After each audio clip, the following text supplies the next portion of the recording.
This morning, a new report finds that extra costs resulting from President Trump's tariffs will cost the average American family an additional $3,800 a year.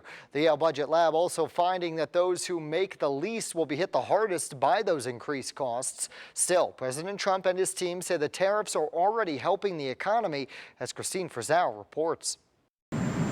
President Trump not backing down on his mission to project optimism about the U.S. economy.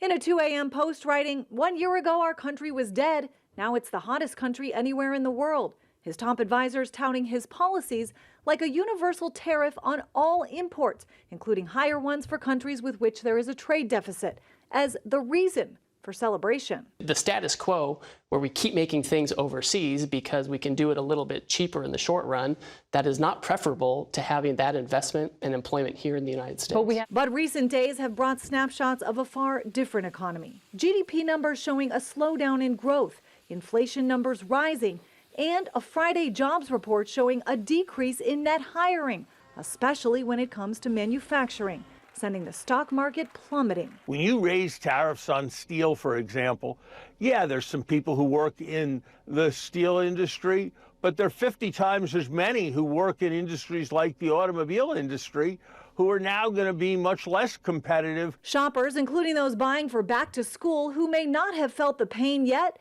may soon. Major companies like Adidas, Procter & Gamble, and Black & Decker just announced they'll be among those raising prices to offset the cost of tariffs. Still, one benefit is hard to ignore: the revenue that's already come in from these tariffs, about $152 billion through the end of July. That's about double the $78 billion collected during the same time last year. We have 8 deals that cover about 55% of world GDP with our biggest trading partners, the EU and Japan and Korea and so on.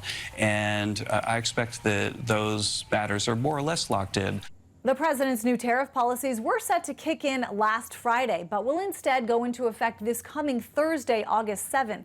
That's to give U.S. Customs and Border Protection a little extra time to make necessary changes to be able to collect those duties on goods. I'm Christine Frizzell reporting.